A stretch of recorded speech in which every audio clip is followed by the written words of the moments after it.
didn't want to expose players' collections just in case they had like a hidden strategy, you know? Fair. Yeah, that I don't want to absolutely show other makes sense. cards. Yeah. No, I think that makes sense. I think it's definitely reasonable to start that way. I'm pushing on stuff on my chair. That makes a lot of sense of how to proceed with it. All right, so we're good to go. So, do you guys want to just let this rip and we'll talk over the whole thing the whole time, or do you want me to pause on certain turns? Did you guys already look at this game? I have not beat this game at all yet. So we're going in raw. So you can kind of take the lead since you're the one streaming. Pause on turns. I don't actually know what that was out of the other thing. Oh, I think he said pause on turns. Okay, pause on turns. Okay. So we're going to jump in. Again, this is from Jelly Belly and Troller's event. So we're jumping into RCO. We have our blue and orange players loaded in. And we have a more standard opener than the stabby opener that we saw previously. That we saw from Gilbo on another map on a game we watched earlier. And you guys tell me, this feels like a common response that I've seen, or a similar one to what I've seen on this map. It's not necessarily the positioning out of Gilbo that I've seen a lot, but really Cat and Cassowary, and then either bank a key or a one key is kind of a toss-up. Is this what you usually see out of players when you're playing, or from the event as a whole? Well, we do have some control I think players. It's pretty standard since there's 5 panic points. You really need to get early control. Exactly. Plus, we do see Rapture. You had some control players that were doing something different. So you kind of have the slow roll. We really see Rapture going full aggro and not banking keys, either summoning the Razormouth or a Cassowary. And so really we're seeing 2 aggro players duke it out. Absolutely, yeah. We've already seen, at least while I was streaming tonight, that Gilbo does seem to favor this, where it's guns a-blazing off the bat. But as we continue, it seems to be a somewhat more defensive posture here, picking up their own pocket panic point while capturing the bottom one, but somewhat seeding the middle. And then, of course, we see the obvious Cassowary play and the cap on the middle. This is... I mean, backing up the way that Gilbo did, I guess this is what you'd expect. And now we kind of have, like you said, the 2 aggro players going at it, and one of them has clearly established a more dominating board position. Is the K9 follow-up what you guys would have expected out of this, or is this something that... You said that Rapture here has proven to be an aggressive player throughout the event. Is this basically what you've been seeing the whole time? Yeah, pretty much. Yeah, for myself, I would have preferred... Yeah, now, exactly. Are you saying that's typical for the player, or typical for... Oh, God. I would have preferred to see a Jar Cannon here, just so we have that definitive line of the 3 Phobies on the panic points, and then that Jar Cannon really providing that additional support. So, because it's kind of a nombo unless you create a choke point for the 3.0 to really do anything. That's fair. Yeah, I could definitely see that. It's going to be interesting given the follow-up that we're seeing now with the Murder Wing that was in position on the pocket panic point, taking down the Cassowary, quote-unquote, for free. It obviously wasn't, given that the 1 cost was given up, but that's pretty trivial. So the aforementioned Jar does come out to play. And while Rapture does have an enormous panic point advantage, it is now quality of Phobies are favoring Gilbo, unless you guys would disagree. Well, and we definitely see that. Phobies is definitely favoring Gilbo. And especially when Rapture retreats, definitely a clear sign there. Right. Yeah, it's ceding some ground here. Now, granted, they banked to 4, so there's enough there that something, maybe a Jin Sting pops out, but it's not going to reach. Obviously, the Jar from our orange player is still available, so they can probably commit and maybe get this Cassowary, depending on what the numbers are like. The meatball is still live from our blue player's Murder Wing, so it's possible the K9 ends up trading out here. I don't know. This feels pretty even, and it's just we're going to be battling. Like, we need a couple more turns to decide, essentially. I don't necessarily, and again, unless you feel free to jump in if you disagree. To me, it's I can't really. I mean, we know how the game ends, but I can't call it right now. Yeah, I mean, both players have a good position, and definitely we're going to see a lot of pressure on that cassowary. Absolutely. I don't expect that thing to make it out of the turn unless something bizarre happens. We get the defensive positioning from the Murder Wing, and a follow-up is this Flopsy? I think so. Flopsy. I think you can only tell by the pinwheel hats, and because the one has a bow, one has a pinwheel hat, and I don't know what the other one has. The other one has socks on its head. Oh, it has socks? Yeah. That's actually hilarious. I'm telling you, I love the jackalopes, but, you know. Right. I know I'm pausing on each turn, but I want to make sure you guys can get your thoughts in on what's going on. I really like using Flopsy to kind of protect the cassowary. Oh, that's a snowball. Oh, gosh. God. I was getting excited by snowball. Go ahead. This is definitely a really sad thing that happened to Gilbo here. This is about to get real unfortunate real fast. Yeah. But what somebody was saying something about Flopsy. Let's finish that thought. Yeah, I really like using Flopsy to protect the flank from the cassowary, but you know we're just going full head frontal assault right now. Yeah, this is a full-fledged invade, and there isn't really a clean way to punish this, I don't think. Now, having not seen the game yet, and you guys have mentioned before that this is the first time viewing it, obviously this cassowary is going up in smoke, kind of almost literally. The Flopsy could come in, but, like, I guess they could fly down with Murder Wing and then pop the snowball with a jar, but then they're going to trade out Murder Wing. Is there any way you see a reasonable response from Gilbo other than, get the hell out of here, all my stuff is going to die? I'm getting the feeling all my stuff is going to die. Yeah, this is why it's important to scout your opponent beforehand, because whenever I go against people that are level 40 on small maps, I always play around if they have snowball. Very good point. A very good point. It's something that I have learned the hard way on my climb on the regular ladder is, you know, snowball is in fact a thing. And I'm sure there will be more stress level unlocks that are going to do things as I climb up the ladder in the same fashion. But snowball being that combination of cheap key that has a unique movement set and unique ability set definitely will catch a lot of people by surprise. Yeah. It's having another jar that can just pop out of the bowl. Exactly. And we definitely will see kind of snowball. Surprises, chat saying. Yeah, we'll see snowball be high tier in meta play for sure. Oh, absolutely. I can't see snowball not having a massive impact, but we have to allow the snowball to continue, and then we see the big V formation with the cat to reclaim the points. So now Orange has recapped the majority of the points in a dominating position. I would say maybe dominating is a little much, but it's a strong position. Yeah, definitely sacrificing the razor mouth for control.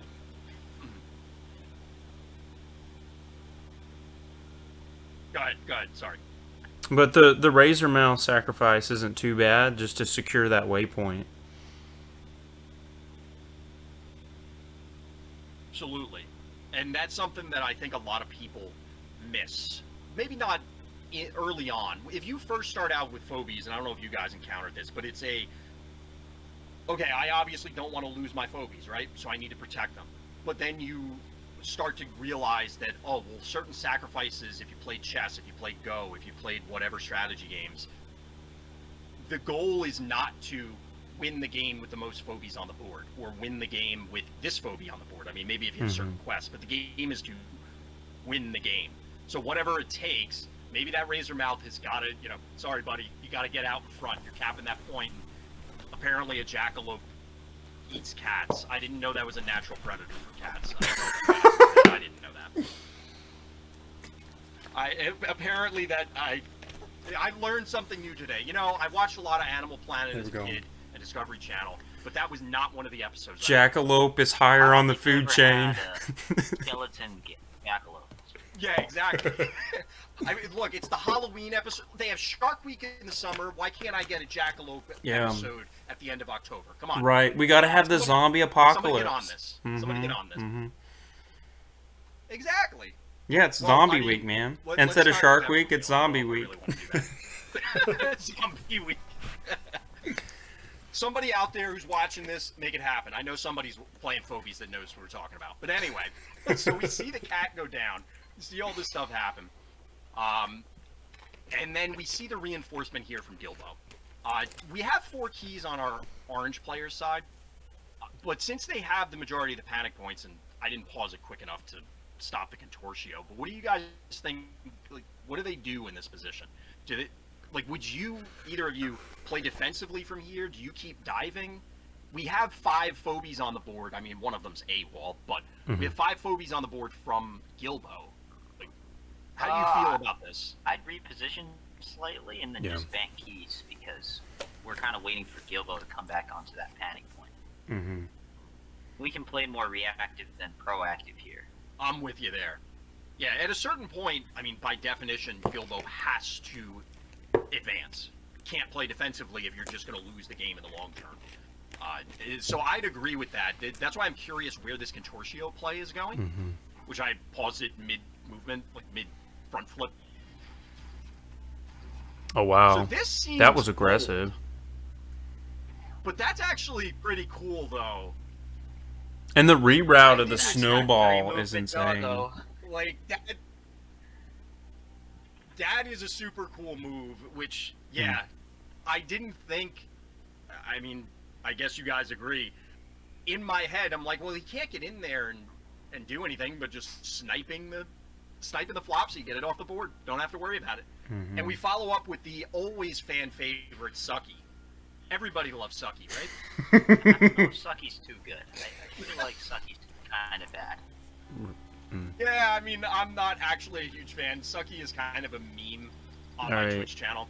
So, because there's somebody that shows up like every stream and says you gotta use it. So shout out to them.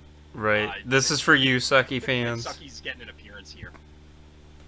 Exactly. It's gonna do some Yeah, work. I just felt like Gilbo spawned Razormouth there.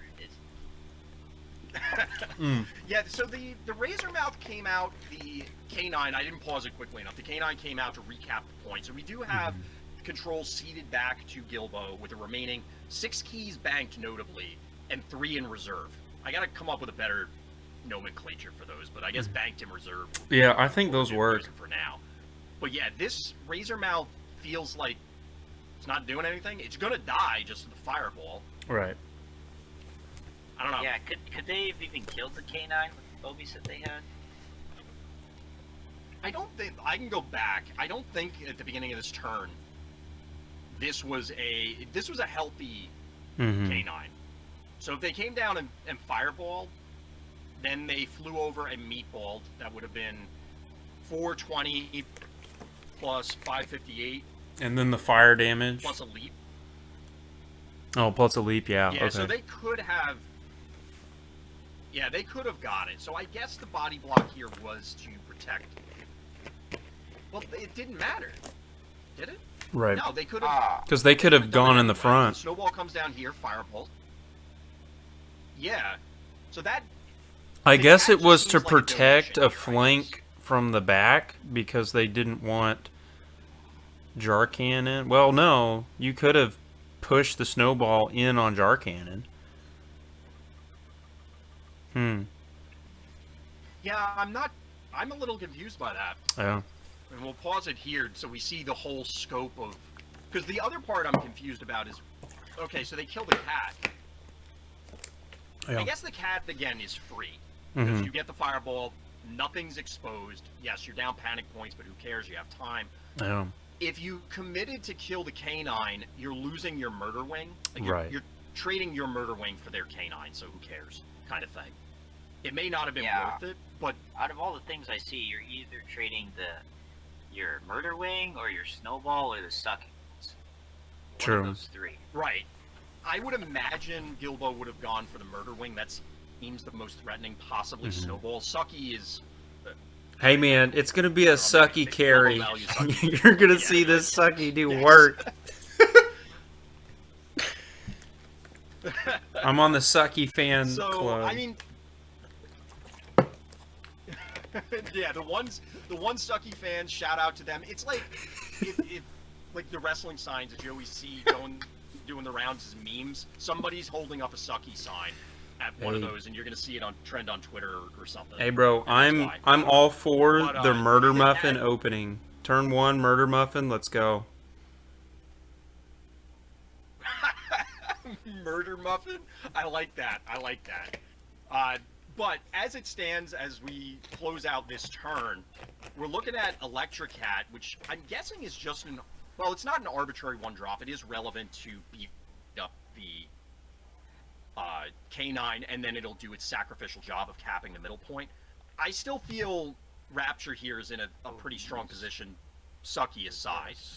But do you guys feel differently? Do you think this is Gilbo's game to lose at this point? Hopefully this is not like... Rapture's definitely up in keys, I think. Just looking at the board state, because he's got Snowball 3, Murder Wing 3, Sucking 2, Electricat 1, and Jar Cannon 3. Right. So that's like 12. Gilbo's got 6. So he's got quite literally double the board presence.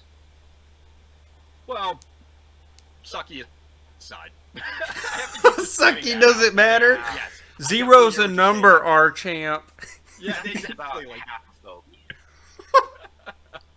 but Gilbo does have a bank and general key reserve advantage in 9 to 7, which admittedly isn't as much, but it is something to consider. We'll see. I guess we'll see how this plays out. Obviously, the cat goes down for freezies. No, we weren't expecting anything out of that at this stage. Instead, we see the K9 on K9 violence here. I see what you did there. So the K9 goes down, the Snowball goes down. We do get some cheap jar hits, and we get a Maggie follow-up. That seems strange to me, given that there were 6 keys banked. So I assume, and you guys will have to tell me if you saw it in other games, but why is Gilbo banked into 7 keys? Is there a specific phobia that you think pulls him back from this position or dominates this position? I don't think so. That Maggie spawning was really weird. Not too sure about that. So the only thing I could think is the Maggie to hypothetically try and snipe the jar. I don't think Maggie does enough damage to kill Jar in one hit, right? It does not. It's actually 3 damage, or no, 3 damage short. It does 517, and the jar is 520 health. So if that was Gilbo's plan, that's a sad trombone moment. Yeah, unless he's able to send his own jar cannon. Way better because he could probably send his own jar cannon into the fray. Maggie can do it. Yeah, but then it's like you're sacking your jar for a jar. Trading probably Jar and Maggie. Yeah, I think you'd lose both on the counter hit. Yeah, you gotta watch the crackback swings. And then bank to 9 keys. And then next turn spawn Heavyo 3.0. The game would have been much different because Rapture has a bunch of low-cost phobies on board. Yeah. Now, I believe Hevo was actually part of the bans because we did have Gilbo earlier. Okay. I'm trying to check real quick. Gilbo, if you're there still, let us know and I'll update. I think that Hevo was part of the ban. So if that was the case, even then, I still don't know that Maggie is really what you want. It does, like we were just describing, complicate movement because the combination of Jar and Maggie means that there's a wide range of things that are just dead on the spot. But I don't know. It seems like this one's questionable. But instead, we get a little sucky action getting in there. Oh yeah. Leaving on the K9, which goes down. The Electricat recaps point. We get an unbearable follow-up. Ooh, that's a tank. Which I personally love on this map. Are you guys big unbearable fans, or you're not a fan of the 4-cost lobber? Oh, I dude. don't have unbearable, but he can be really irritating. It's really a good phobie. For me, a lot of the time he comes out. Oh, go ahead. Especially for this position, you know, yeah, it's like a 1-turn, 2-turn lag, but once he's in the fray, you know, he's going to be really hard to beat, especially since Gilbo kind of has some weaker phobies. And then that lifesteal gain is Gilbo's in a rough amazing. spot trying to push through this. I mean, this is a 2100, almost 2200 health unbearable. Doing over 400, I mean, it's 450. Right, it's a big over boy. 450 damage. Gotta make it sound like Billy Mays. Right. And it's undead, so every time it attacks, it's going to boy. get a heal. Yep. So definitely, we Yeah, may see this Gilbo's bear in do big work. trouble now. Mm-hmm. This is a tough spot to come back from if you're Gilbo. You've given up the panic points. I mean, you guys were just saying it, but to reiterate it, you've given up the panic points. You don't have any obvious ways to necessarily snipe keys right now, you know, of the remaining major things. You have 7 keys. Your opponent only has 3. It's possible that a big phobie, say a pterodactyl or something, comes down and makes your opponent's life difficult. Because you could snipe, say, the cat, and then leave them with Murder Wing Jar unbearable? I don't know. We'll see what big follow-up Gilbo has. I find that the problem with Pterodactyl on this map is there's too many obstacles in key positions. Yeah. You want to fly him over, and if you die over an obstacle, you don't get the resurrection. Mm-hmm. Absolutely. No, you're absolutely right there. It was kind of, honestly, it was the first 7 cost I thought of. That was the main reason I said it. Yeah, I'm not too familiar with Gilbo's collections. So we do see the quick pickup. Oh, we do see Pterodactyl, so okay. I should go buy some lottery tickets. Then I can see it in full time. But we get the counter hit here, I presume, onto... Well, we get a hit, a meatball onto the Maggie, which is interesting. And we get the reposition by Unbearable. Obviously, Jar finishes off Maggie. I'm assuming... Yeah, meatball's on cooldown, which is probably why we saw that particular play. Right. And then we see a Gesundheit follow-up with a newly dead, specifically Ooh, wow. Ted. I think it's Ted, right? I believe so, yeah. It's Ted. I can never remember the names. It's Ted. Ted and Jill, I believe. Gotcha. So we see a... This is now... Okay. I don't know about you guys, but this seems pretty bold. While it's an 1800 health Pterodactyl, Meatball is offline. Yeah, I guess he can't do any damage because he's going to kill this Jar. So it'll be 900 plus another almost 6. I believe that he'll kill the Jar, and then Pterodactyl will die next turn from the unbearable Gesundheit that Murder Wing, right? I don't know if he has enough to walk There on it will be if a he hard hits it. carry. Yeah, the bear is definitely the carry here. I absolutely agree with that. So the Jar snipes the Jar. There should be enough damage to kill the Pterodactyl, but maybe I'm counting this No, wrong. I think you're good. You guys, you might be right.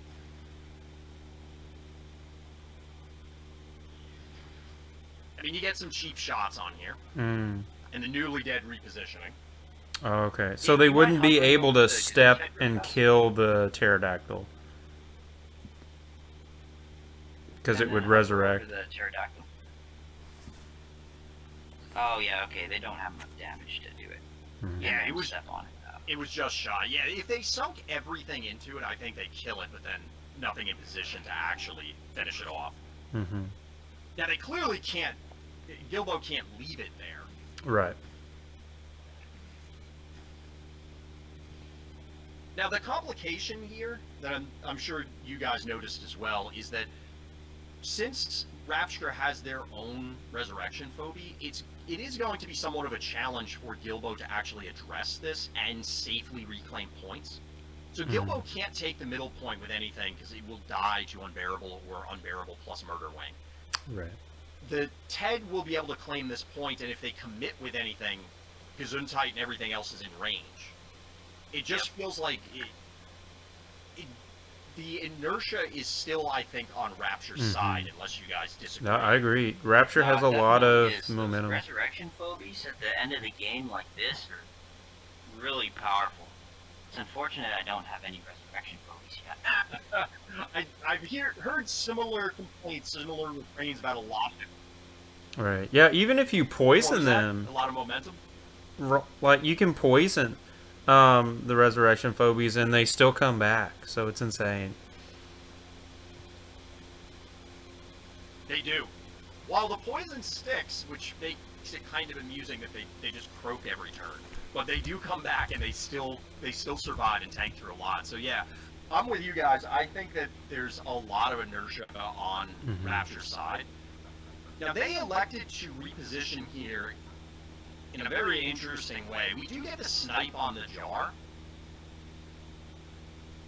but I'm guessing they counted this, and there's no... Yeah, this has 1,100 health. There's no way for them to kill the bear, which is the big thing. At this point, I guess the writing is on the wall.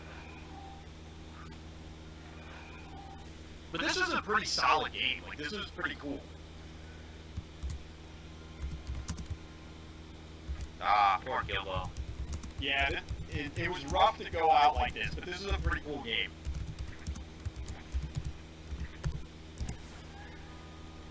Big beefy bear bullies Gilbo. Big beefy bear bullies Gilbo. It's even funnier because it came through the text-to-speech thing. Right, right. I didn't say it, Gilbo. It was the bot. I think that... It was the bot. The bot is against you. Oh no. So we see the aggro player in Rapture, I guess, coming out and just going, I'm going to take all the panic points. Oh, yeah. As opposed to, like, trying to position to dive the pterodactyl, which I don't know that it really matters either way, but obviously this locks up the game. Oh, yeah. Yep. The animation when you take over 1,000 damage feels brutal. Right. And then stepping on the pterodactyl with the murder wing. Yep. There you go. How does that Wow. work exactly? I guess he can land. Murder Wing does have little feet, so I guess it can land on it. I don't know. Murder Wing just flaps his wings and blows the bones away. See, that's a good idea. You spread it to the 4 winds. That's how you defeat the undead, apparently. You just scatter the bones. Exactly. That sounds really significantly more morbid than I had it in my head. No, it's kind of cool, right? Back to back to life if they're all in pieces all over the place. Boom. That's what you had to do to Kronos in Greek mythology. Very uncomfortable eternity. Right, right. You know, you just chop them up, scatter them. It does have precedent. But yeah, but no, RtChomp, thanks for swinging by, bro. Love to have you.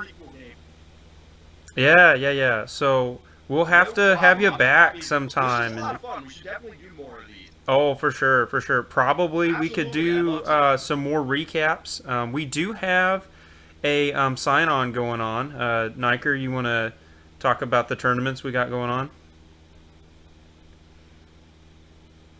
Yeah, so we've got 2 separate tournaments going on right now, and we're kind of wondering if you want us to collaborate on this maybe sometime in the future. But we have 2 leagues set up, 1 major and 1 minor. The major league is if you're above stress level 25, sum of all fears, or blue belt within our ranking system.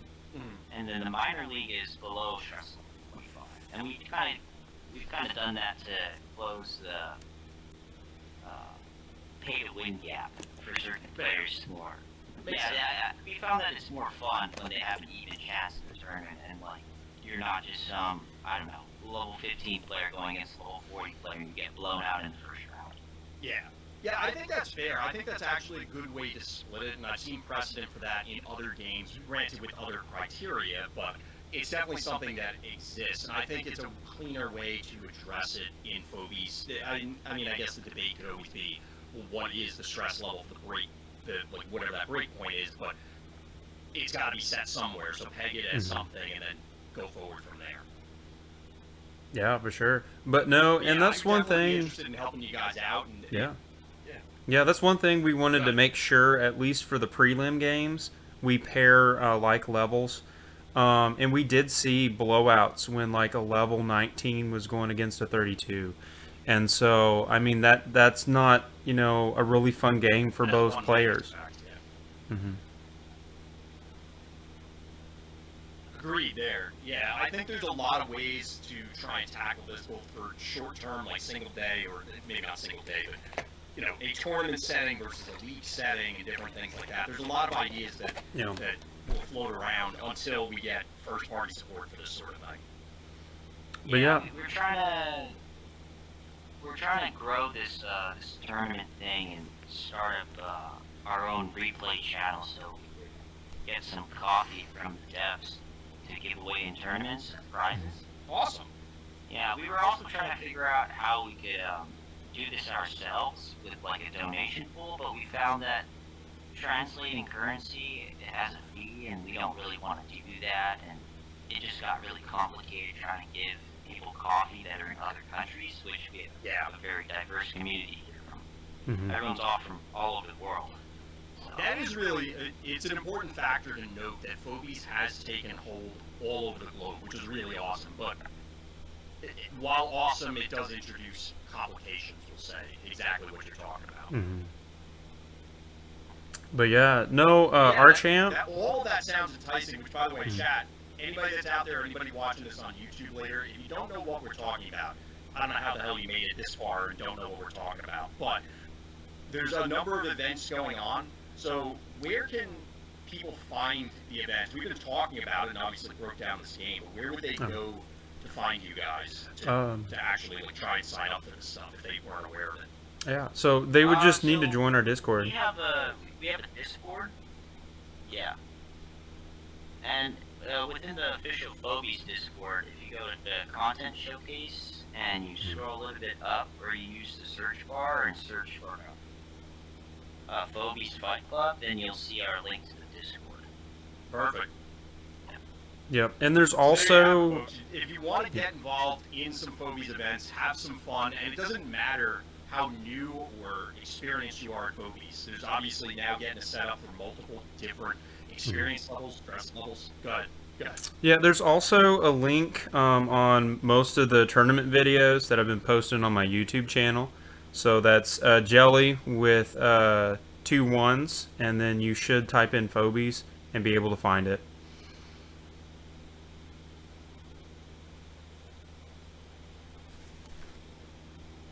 Awesome. Sorry, I was just answering some questions in chat because they were asking who the guests were because they were tuning in late. But yeah, if you're interested in these events, come get involved because it's absolutely, and I've been on the ground floor for a number of different games, both digital and physical card games primarily, but it's definitely a more the merrier scenario. The more people that are involved, the more fun there is, and it's just a we saw a snowball in this game, but it's a snowballing effect of once things start getting rolling, they build on themselves, and it definitely helps everybody involved to get this stuff together. And I just want to say wraps it up. Thank you for having us on your stream. Yeah. RtChomp, I'll also post an invite link in chat for everyone if they want to join. So.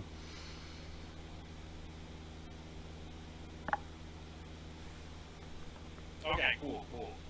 Well, it'll eat. You might have to send it to me because it'll eat the link you're talking about. Oh, okay, yeah, I can do that. It'll eat the link by default. So yeah, just send it to me and I'll repost it. I think Jelly might have sent it to me. But yeah, absolutely. Thank you guys for coming on. Definitely a lot of fun. It's going to be cool when we get this up on YouTube. Hopefully there's a bunch more people joining the channel, which, by the way, go check it out. And hopefully we can get together for more of these, because I've done this before, and I always say that it's fun, but I always forget exactly how much fun it is. Like, getting back into it, it's like, yeah, I want to do more. So, but thank you guys. And shout out again for running the event. All right, gentlemen, have a good night. A lot of shots in the chat, I like it. All right, chat. I will need to take a break.